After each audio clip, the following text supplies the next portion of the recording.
First topic जो है इसमें हमारे पास है डायरेक्शन रेशियोज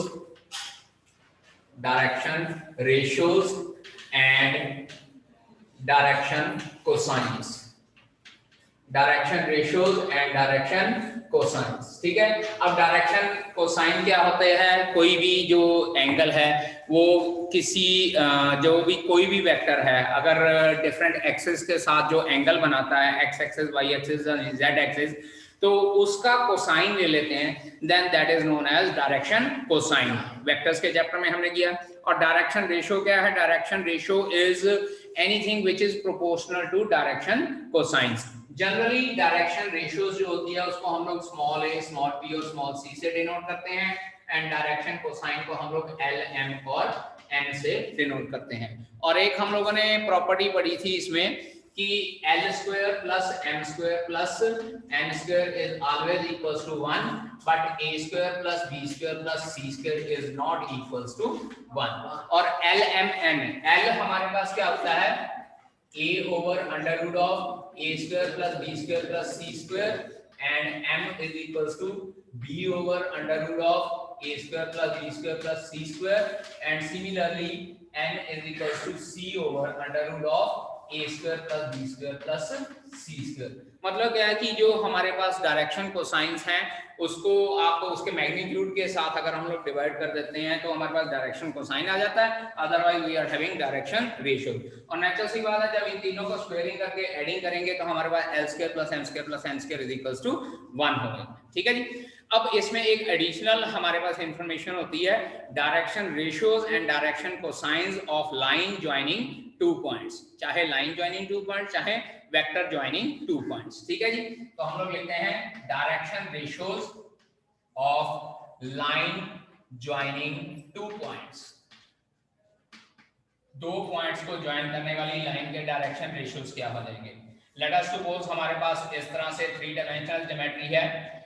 3 डायमेंशनल ज्योमेट्री में हमारे पास क्या होता है? स्पेस में x एक्सिस है, y एक्सिस है और z एक्सिस होता है हमारे पास।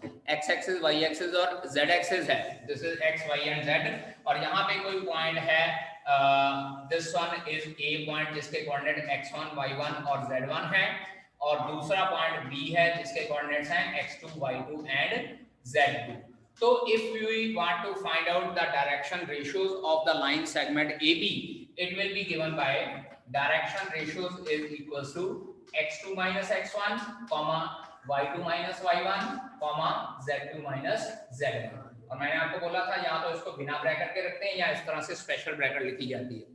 अब अगर आप लोगों को याद हो तो एक चीज ध्यान दीजिए, हम लोगों ने जब वेक्टर्स के चैप्टर में किया था वेक्टर ज्वाइनिंग 2 पॉइंट्स, क्या था? ए बी वेक्टर के अगर निकालते थे तो position vector of B minus position vector of A होता था। चेक कीजिए, ये भी कुछ उसी तरह से है, position vector of B minus position vector of A, position vector of B minus position vector of A and position vector of B minus position vector of A. तो इसका मतलब क्या है कि अगर हमारे पास ए बी वेक्टर है तो हम लोग ये कह सकते हैं कि ए बी वेक्टर के जो कंपोनेंट्स हैं, that is i components, j component और के कंपोनेंट, उसके जो कोफिशिएंट्स होते हैं those are also known as the direction ratios of a vector. Understand? जो उसके डायरेक्शन रेशियोज कंसीडर किए जा सकते हैं। लेट अस सपोज जैसे मैं कहता हूं कि मैं यहां पे एक पॉइंट P ले लेता हूं, x1, y1, z1, ठीक है। तो OP वेक्टर मेरे पास क्या हो जाएगा? OP वेक्टर हो जाएगा xi cap plus yj cap plus zk cap. Actual में ये होता क्या है? ओरिजिन से हम लोग माइनस कर करके निकालते हैं, यानी कि x1 minus 0, y1 minus 0, z1 minus 0, तो अल्टीमेटली क्या हो गया? x2 minus x1, y2 minus y1, z2 minus z1। It means अगर कोई वेक्टर है तो उसके जो कंपोनेंट्स हैं those components are considered as the direction ratios of a vector, ठीक है जी। अब इसके बाद अगर हम लोगों ने फाइंड आउट करना है direction cosine, now what will be the formula for direction cosine? जैसे डायरेक्शन रेशियो से हम लोग उनके मैग्नीट्यूड के साथ डिवाइड करते हैं, इसी तरह से इसमें अगर हम लोगों ने डायरेक्शन कोसाइंस फाइंड आउट करने हैं तो बेटा जी क्या हो जाएगा?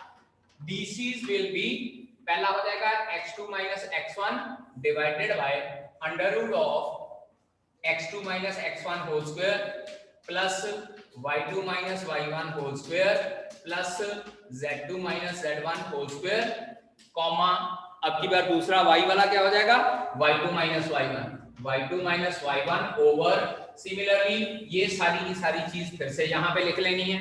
And third one is z2 minus z1 divided by, और फिर से ये सारी की सारी चीज लिख लेनी है, that is x2 minus x1 whole square plus y2 minus y1 whole square plus z2 minus z1 whole square. तो इसका मतलब क्या हो गया कि हमारे पास अगर दो पॉइंट्स गिवन है तो डायरेक्शन रेशियो क्या हो जाएगा, वही बात, position vector of B minus position vector of A. लेकिन क्योंकि हम लोग coordinate geometry, three dimensional geometry की बात कर रहे हैं, तो हमारे पास वर्टेक्स होंगे, तो हम लोग यहाँ पे position vector of B minus position vector of A नहीं कहते हैं, यहाँ पे हम लोग x2 minus x1, y2 minus y1 और z2 माइनस z1 कह लेते हैं।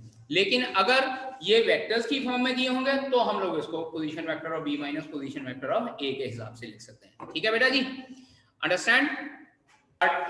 Exercise 11.1, first question, if a line makes an angle of 90 degree, 135 degree, 45 degree with the x, y and z axis respectively, find its direction cosines।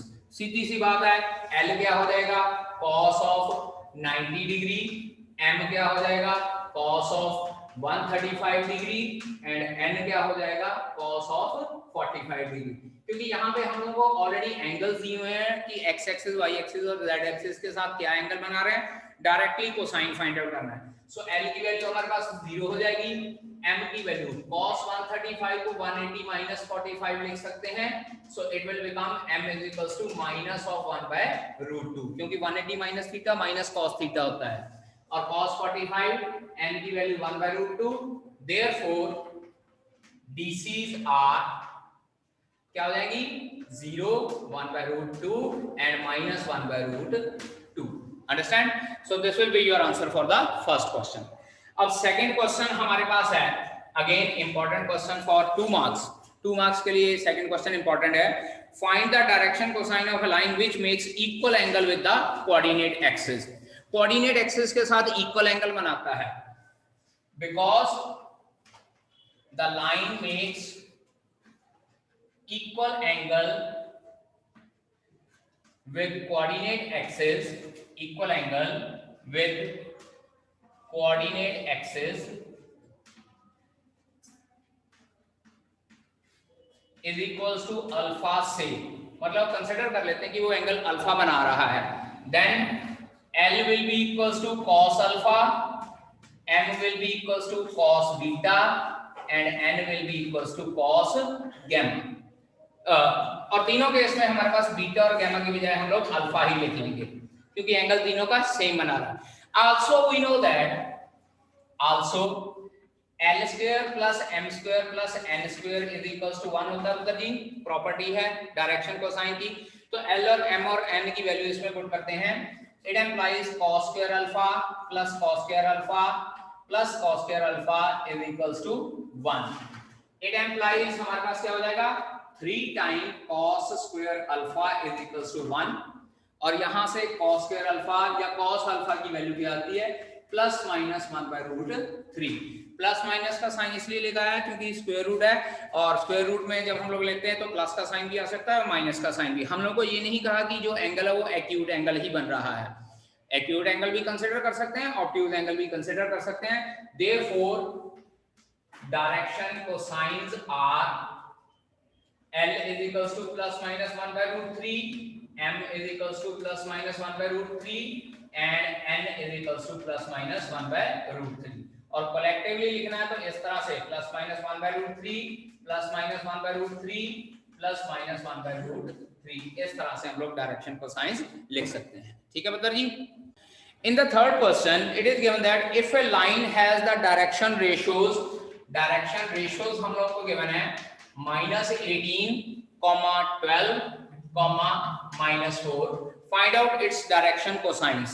therefore simple सी बात है, DCs क्या हो जाएगा, -18 divided by under root of -18 का square plus 12 का square plus -4 का square, comma again 12 divided by same thing and -4 divided by same thing. अब यहाँ पे सॉल्व करते हैं तो ये आता है -18 ओवर, हाँ जी 18 का स्क्वायर 324, 12 का स्क्वायर 144 और 4 का स्क्वायर 16, 324 प्लस 160 कितना हो जाएगा हमारे पास, अंडर रूट ऑफ 484। चेक कीजिए सिमिलरली दूसरा आ जाएगा हमारे पास 12 ओवर अंडर रूट ऑफ 484 और तीसरा आ जाएगा -4 ओवर अंडर रूट ऑफ 484। और बेटा जी 484 का स्क्वायर रूट 22 होता है, सो it will B -18 over 22 comma 12 over 22 comma -4 over 22।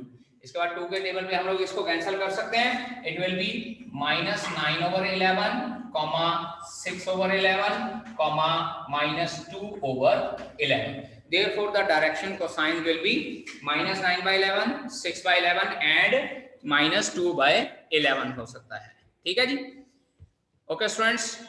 जो क्वेश्चन है फोर्थ क्वेश्चन, 3 पॉइंट हम लोगों को गिवन है and we need to prove that these 3 points are collinear. सबसे पहले AB के डायरेक्शन कोसाइन या डायरेक्शन रेशियोज लिख लेते हैं हम लोग, कोसाइन की बजाय डायरेक्शन रेशियोज कंसीडर कर लेते हैं, क्योंकि कोसाइन जब फाइंड आउट करना है तो बेटा जी डिवाइड करना पड़ता है हम लोगों को। डायरेक्शन रेशियोज ऑफ AB देखें क्या हो जाएगा, x2 - x1 -3, y2 - y1 -5 and z2 - z1 is -3। ये डायरेक्शन रेशियोज हो गए AB के। इसी तरह से अब BC के डायरेक्शन रेशियोज फाइंड आउट करने हैं हम लोगों ने, डायरेक्शन रेशियोज ऑफ BC।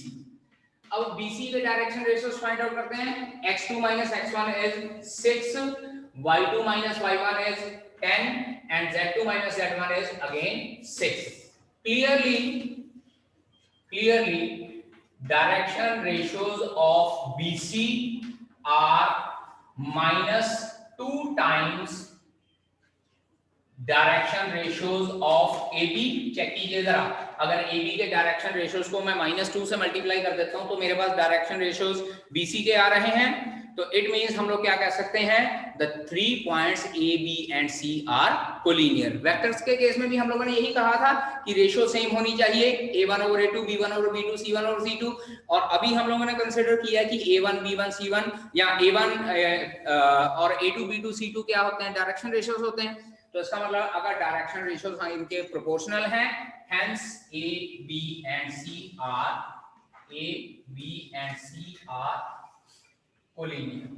इसका मतलब ABC जो है 3 points collinear. Understand. Fifth question में बेटा यहाँ पे गिवन है, find the direction cosines of the sides of the triangle.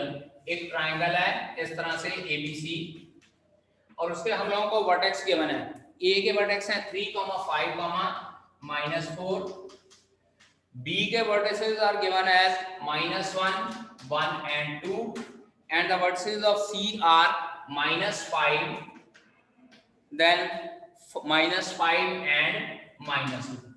ये 3 वर्टिसेस दिए हुए हैं मुझे ट्रायंगल ABC के, और मुझे ये कहा गया कि उसकी साइड्स के डायरेक्शन को साइंस फाइंड आउट करने हैं।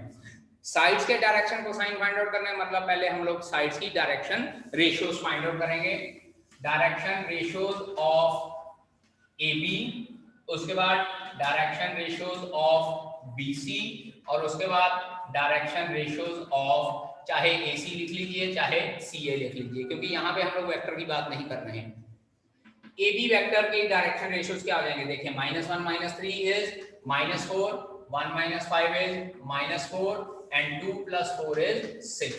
ये हो जाएंगे AB के डायरेक्शन रेशियोज।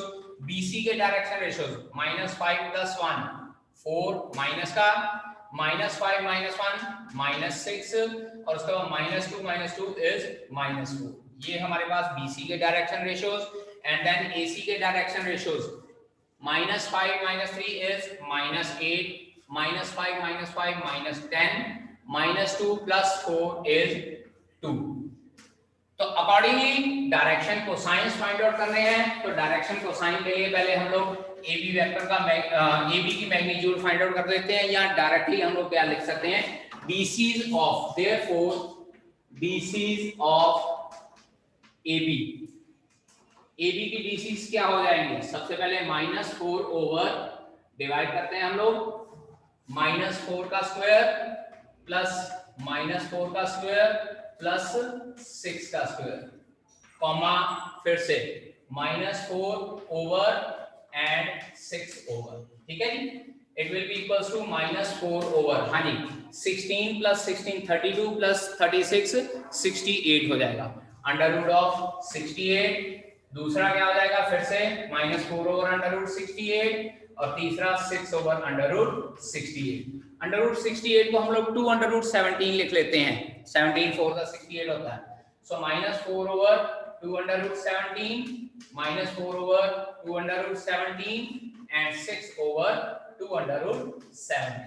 ठीक है जी, 2 कैंसल आउट हो जाएगा, इट विल बी -2/√17 -2/√17 एंड 3/√17। ठीक है जी, so this will be the direction cosines of side AB. Similarly we can find out the direction cosines of BC and direction cosines of AC. ठीक है बेटा जी। Now next topic हमारे पास है equation of straight line in space. जैसे +1 class में हम लोगों ने इक्वेशन स्ट्रेट लाइन की इक्वेशंस फाइंड आउट की थी 2 डायमेंशनल ज्योमेट्री में। वहां पे हम लोग क्या करते थे, y - y1 = slope into x - x1। अब स्लोप क्या होती थी कि जो लाइन पॉजिटिव डायरेक्शन और x एक्सिस के साथ जितने डिग्री का एंगल बना रही है, that was considered as the slope. लेकिन अगर हम लोग स्पेस की बात करें तो स्पेस की बात करने के लिए हम लोग को दो कंडीशंस चाहिए होती है लाइन की इक्वेशन फाइंड आउट करने के लिए। दो कंडीशन क्या होती है, passing through one point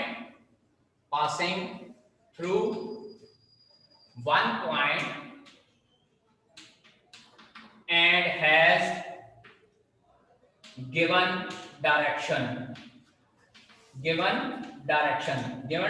होनी चाहिए। गिवन डायरेक्शन का मतलब है कि हम लोगों को इसमें वेक्टर इक्वेशन भी फाइंड आउट करनी पड़ती है, तो उसके अकॉर्डिंगली गिवन डायरेक्शन मतलब कोई ना कोई एक वेक्टर दिया हुआ होना चाहिए, and that vector can be the direction of line itself और any vector parallel to the given line. मतलब क्या कि या तो लाइन की अपनी डायरेक्शन दी हुई होती है या लाइन के पैरेलल कोई और वेक्टर दिया हुआ होता है।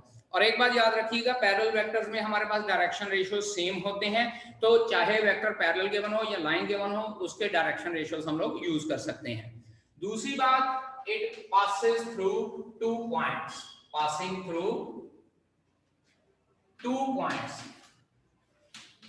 अगर 2 पॉइंट गिवन हो तो भी हम लोग लाइन की इक्वेशन फाइंड आउट कर सकते हैं। देखिए किस तरह से, मैं डायग्राम ड्रॉ करके दिखा देता हूं। This is x axis, this is y axis and let us consider this is z axis। मुझे एक लाइन, ये एक स्ट्रेट लाइन है L, इसकी इक्वेशन फाइंड आउट करनी है। पहली कंडीशन के अकॉर्डिंगली इस लाइन के ऊपर एक पॉइंट गिवन होना चाहिए A।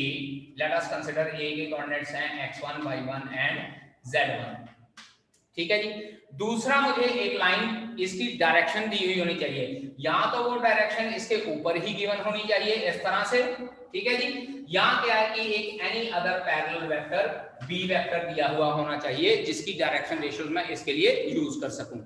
और दूसरा है कि अगर पासिंग थ्रू 2 पॉइंट्स, मान लीजिए दूसरा पॉइंट यहाँ पे b है इस तरह से x2, y2 एंड z2, तो यहां से मैं क्या है AB लाइन की इक्वेशन भी बना सकता हूं। मॉरल ऑफ द स्टोरी, एक पॉइंट और लाइन की इक्वेशन बनाने के लिए हमारे पास डायरेक्शन रेशियोस होनी चाहिए। वेक्टर होगा तो उसके डायरेक्शन रेशियो यूज कर लेंगे, नहीं होगा, 2 पॉइंट गिवन होंगे तो x2 - x1, y2 - y1 और z2 - z1 क्या होता है, हमारे पास डायरेक्शन रेशियोस होते हैं, तो ये यहां से भी हम लोग ये चीज यूज कर सकते हैं। और वेक्टर, दो तरह की इक्वेशन होती है स्ट्रेट लाइन की। पहली होती है हमारे पास वेक्टर इक्वेशन। वेक्टर इक्वेशन हमारे पास होती है r vector is equals to a vector plus lambda times b vector. ठीक है जी, r vector is equals to a vector plus lambda time b vector, where a vector is given point in vector form. कोई भी point given हो सकता है जिसको हम लोग वेक्टर फॉर्म में कन्वर्ट कर लेते हैं। b vector is equals to direction ratios of line और पैरेलल वेक्टर। पैरेलल वेक्टर के डायरेक्शन रेशियोज हो जाएं या लाइन के डायरेक्शन रेशियो हो तो b वेक्टर से डिनोट किया जाता है, and lambda is something constant. कोई भी कांस्टेंट कंसीडर हो सकता है। लैम्डा हम लोग इसलिए लगाते हैं क्योंकि अगर पैरेलल वेक्टर होते हैं तो पैरेलल वेक्टर की कुछ सम कांस्टेंट मल्टीपल भी हो सकता है, या कोलिनियर वेक्टर में भी सम कांस्टेंट मल्टीपल हो सकता है। जैसे पिछला क्वेश्चन करवाया था, कोलिनियर वेक्टर में कांस्टेंट मल्टीपल हुआ था, तो उस कांस्टेंट मल्टीपल को कंपनसेट करने के लिए हम लोग लैम्डा जो है डायरेक्शन रेशियोज के साथ मल्टीप्लिकेशन करते हैं। अंडरस्टैंड? अब जो स्ट्रेट लाइन की इक्वेशन होती है बेटा जी, वो दो तरह से फाइंड आउट की जाती है। पहली होती है हमारे पास वेक्टर इक्वेशन और उसके बाद दूसरी होती है कार्टेशियन इक्वेशन। वेक्टर इक्वेशन और कार्टेशियन इक्वेशन की फॉर्म में हम लोगों ने फाइंड आउट करना होता है। अब वेक्टर इक्वेशन में क्या होता है, मैंने आपको बताया कि ए वेक्टर हमारे पास जो गिवन पॉइंट है और बी वेक्टर डायरेक्शन रेशियोज हैं। लेट, अब वेक्टर इक्वेशन में लिखता हूं, यहाँ पे देखिए जरा, वेक्टर इक्वेशन क्या हो जाएगी, लेट आर वेक्टर जो है उसको वेक्टर फॉर्म में लिखेंगे तो xi cap plus yj cap plus zk cap लिखते हैं। ए वेक्टर गिवन पॉइंट है, गिवन पॉइंट मैंने क्या कंसीडर किया था, x1 y1 एंड z1, तो उसके अकॉर्डिंग उसको वेक्टर फॉर्म में x1 i cap plus y1 j cap plus z1 k cap लिखते हैं। और जो बी वेक्टर है दैट वाज डायरेक्शन रेशियो, और पुत्र जी उस डायरेक्शन रेशियो को हम लोग ai cap plus bj cap plus ck cap consider करते हैं। और एक बार याद रखिएगा, इधर ये जो b वेक्टर है this is not equals to this b, ये b vector is just an abbreviation of a vector, और जो ये b है this is the direction ratio. तो जनरली हम लोग इसको b वेक्टर ही रहने देते हैं, नहीं तो आपने लिखना तो कुछ s वेक्टर लिख लीजिए, कोई फर्क नहीं पड़ता। s vector is equals to ai cap plus bj cap plus ck cap. तो उस हिसाब से अगर वेक्टर इक्वेशन बनानी है तो ये तीनों वैल्यूज हम लोगों ने इस इक्वेशन में पुट करनी है, ठीक है जी। So r vector will become equals to, generally जब हम लोग वेक्टर इक्वेशन बनाते हैं ना तो r वेक्टर की वैल्यू नहीं पुट करते हैं, r वेक्टर को एज इट इज लिख देते हैं। So r vector is equals to x1 i cap plus y1 j cap plus z1 k cap plus lambda times ai cap plus bj cap plus c k cap, हम लोग इस तरह से consider करते हैं। So this is the vector equation of a straight line. अब इसके बाद दूसरी होती है कार्टेशियन इक्वेशन। सेकंड क्या होती है हमारे पास, कार्टेशियन इक्वेशन। अब वो कार्टेशियन इक्वेशन कहां से बनती है, वो वेक्टर इक्वेशन से ही बनती है। अब वो किस तरह से बनती है देखिए जरा, यहां पे मैं r वेक्टर की वैल्यू पुट करने जा रहा हूं, xi cap plus yj cap plus zk cap is equals to x1 i cap plus y1 j cap plus z1 k cap plus lambda times a i cap plus b j cap plus c k cap, ठीक है जी। अब यहां से ध्यान दीजिए, मैं जो ये वेक्टर है इसको उठा के दूसरी साइड पे ले जा रहा हूं, it will become x minus x1, Cartesian equation को बाद में ये हेडिंग लिख देता हूं, पहले मैं यहां से डेरिवेशन आपको करके बता दूं। It will become x minus x1 into i cap plus y minus y1 into j cap plus z minus z1 into k cap is equals to, पता नहीं देखिएगा, a lambda i cap plus b lambda j cap plus c lambda k cap, ऐसे बना। अब जब दो vectors equal होते हैं तो मैंने ये बताया था कि i cap will be equals to coefficient of i cap, j cap वाला j कैप वाले के बराबर और k कैप वाला k कैप वाले के बराबर। तो क्या हो जाएगा, x minus x1 will be equals to a lambda, y minus y1 is equals to b lambda, z minus z1 is equals to c lambda. तो यहां से हमारे पास क्या बनता है, x minus x1 over a is equals to lambda, y minus y1 over b is equals to lambda, z minus z1 over c is equals to lambda. और check कीजिए ये तीनों की तीनों वैल्यू लैम्डा के बराबर हैं, तो ultimately we can say that the Cartesian equation will be given by, therefore Cartesian equation is, हमारे पास जो लाइन की स्ट्रेट लाइन की कार्टेशियन इक्वेशन आती है x minus x1 over a is equals to y minus y1 over b is equals to z minus z1 over c, और ये हमारे पास Cartesian equation of straight line होती है। अंडरस्टैंड। अब यहाँ पे तो मैंने आपको बता दिया कि वेक्टर इक्वेशन से कार्टेशियन इक्वेशन किस तरह से डेराइव होती है, लेकिन अगर हम लोगों ने डायरेक्टली फाइंड आउट करना होता है कि what will be the Cartesian equation and what will be the vector equation, तो आपको एक बात बता दूं, r vector is equals to a vector plus lambda b vector. यहां पे आपने पॉइंट पुट कर देना है वेक्टर फॉर्म में, जो पॉइंट गिवन होगा यहां पे आपने क्या कर देना है, डायरेक्शन रेशियोज पुट कर देनी इन टर्म्स ऑफ वेक्टर। और अगर कार्टेशियन इक्वेशन बनानी है क्या होगा, x minus point over direction ratio is equals to y minus point over direction ratio is equals to z minus point over direction ratio। मतलब क्या है, डायरेक्शन रेशियो के मैंने वो डिनोमिनेटर में पॉइंट हम लोगों ने माइनस कर देना।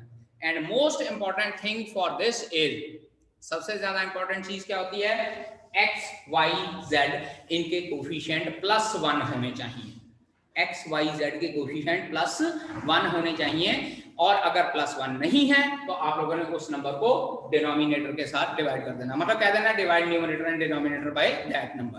अंडरस्टैंड? कई बार होता है कि 3 - z/4 लिखा हुआ है और आपको कहा गया कि पॉइंट बताइए क्या है। पॉइंट बताने के लिए आपने क्या करना है, पहले इसको लिखना है इस तरह से -z + 3/4, उसके बाद z - 3/-4, मतलब क्या है कि माइनस के साइन के साथ आपको इस तरह से डिवाइड करना पड़ेगा। तो पॉइंट z कोऑर्डिनेट 3 आ जाएगा और डायरेक्शन रेशियो -4 आ जाएगी। इस तरह से आप लोगों ने डिवाइड करके बताना है, और कोफिशिएंट इनके पॉजिटिव होने चाहिए। अगर कोफिशिएंट पॉजिटिव नहीं है पुत्र जी तो आप लोगों ने कोफिशिएंट पॉजिटिव +1 बनाना है। One more most important thing, अब इस तरह की इक्वेशन में कई बार हमारे पास आंसर आ जाता था x - x1 let us suppose 2/0, z - 4/1, y - 4/1 and z +2/0। अब यहाँ पे पुत्र जी ये नहीं सोचना कि ये डिनोमिनेटर 0 आएगा, इट इज नॉट पॉसिबल। ये जस्ट एक सिंबॉलिक रिप्रेजेंटेशन है equation of a straight line. उसमें ये नहीं कहना कि ये डिनोमिनेटर है, डिनोमिनेटर 0 नहीं हो सकता। This is just a symbolic representation of straight line जो 2, 4 और -2 में से पास हो रही है। -2 क्यों? z - z1 होना चाहिए। 2, 4 और -2 में से पास हो रही है, और डायरेक्शन रेशियोज क्या हैं? 0, 1 एंड 0। अंडरस्टैंड? समझ लगी पुत्र जी? So this was all about the equation of the straight topic is equation of line passing through 2 point।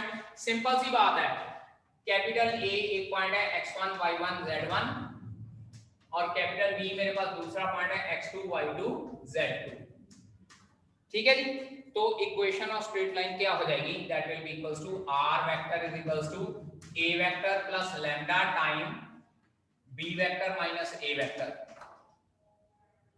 यहां a वेक्टर डिनोट कर रहा है फर्स्ट पॉइंट, और b माइनस a क्या डिनोट कर रहा है? x2 minus x1, y2 minus y1, z2 minus z1। और ये चीज क्या थी हमारे पास उत्तर जी? Direction ratio. Moral of the story, पहले पॉइंट और उसके बाद डायरेक्शन रेशियो। अगर ए बी की इक्वेशन फाइंड आउट करनी है तो ए की जगह पे ए के कोऑर्डिनेट आ जाएंगे, लेकिन अगर बी ए की इक्वेशन फाइंड आउट करनी है तो ए की जगह पे किसके पॉइंट आ जाएंगे? बी के पॉइंट आ जाएंगे। Understand? So R vector equals to A vector plus lambda time second point minus first point. और अगर इसके बाद अगर हम लोगों ने कार्टेशियन इक्वेशन फाइंड आउट करनी है तो कार्टेशियन इक्वेशन क्या हो जाएगी? चेक कीजिए, x minus x1 over x2 minus x1 is equals to y minus y1 over y2 minus y1 is equals to z minus z1 over z2 minus z1। उत्तर जी ऊपर हमारे पास क्या है? पॉइंट, और नीचे हमारे पास क्या है? Direction ratio. क्यों? x2 minus x1 वो मैंने आपको फॉर्मूला मेथड बताया कि x2 minus x1 y2 minus y1 and z2 minus z1 is the direction ratio. Moral of the story, equation find out करनी है, आपके पास पॉइंट और डायरेक्शन रेशियो होनी चाहिए, then you can find out the equation of the straight line. ठीक है जी?